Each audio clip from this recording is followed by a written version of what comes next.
네, 안녕하십니까. 신지식인 정인태입니다. 저는 국립한국복지대학교 특임교수를 역임했습니다. 대통령 관저 신축 여부 불씨 합참 이전에 3천억 추산을 하고 있다는 겁니다. 윤석열 하야하고 제3지대 대통령 추천하자, 이 주제로 말씀을 드리겠습니다. 지금 프레시안 기사를 보면은 한남동에 지금 대통령 관저를 마련하고 있는데 이게 임시거처가 아니냐, 이런 지금 의문이 나오고 있고, 대통령 관저 신축 여부도 불시다라는 거예요. 그리고 합참 이전 비용만 3천억을 추산하고 있다라는 것입니다.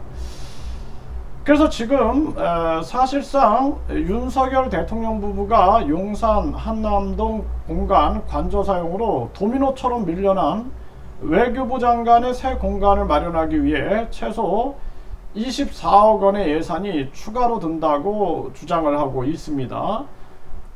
이게 아주 심각한 문제입니다. 네, 이게 그냥 청와대에 있으면 되는데 왜 자꾸 이렇게 국민 세금을 쓰지 못해서 안달이 났는지 정말 이해할 수가 없어요. 네, 이게 왜 그런 겁니까 도대체.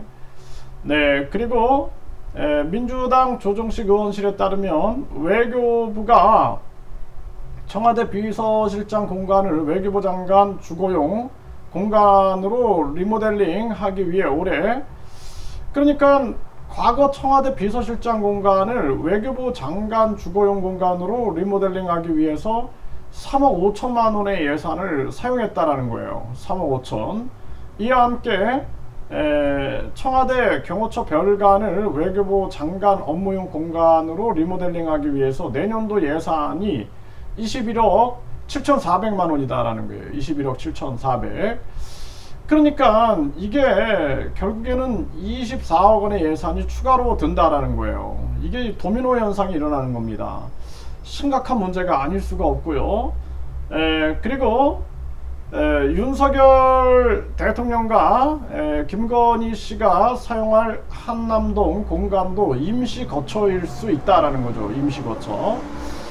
그래서 이종섭 국방부 장관은 청문회에서 당시 당선인 신분이었던 윤석열 대통령이 한남동 외교부 장관 공간을 관저로 사용키로 결정한 것을 두고 일시적인 것으로 알고 있다. 네, 관저를 새로 지으면 옮기는 것으로 안다, 이렇게 밝힌 바 있다라는 것입니다.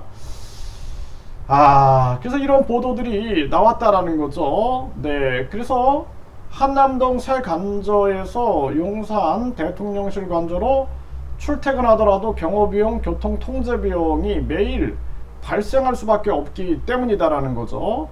이게 심각한 문제가 아닐 수가 없고요. 지금 878억 들여서 영빈관 신축하려다가 여론의 문매를 맞았죠. 네, 그리고 지금 국방부, 행안부, 경찰청 등에 배정된 예산을 306억 원 가량을 전용해서 썼다라는 거죠.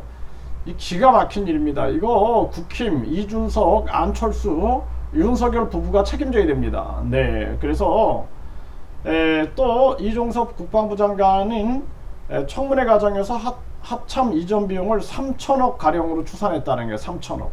이런 상황인 겁니다. 그러니까 이게 지금 왜 대통령이 됐는지 모르겠어요. 네, 그러니까 대통령이 된 이유가 도대체 뭐냐? 네? 국민을 잘 살기 위해서 대통령이 된 거냐? 이게 뭐 때문에 대통령이 된 거냐라는 거죠. 이쯤 되면은 하야해야 합니다. 하야해야 되고 대통령 자격이 없다. 저는 그렇게 생각을 하고요. 제3지대에서 대통령을 추천해야 된다.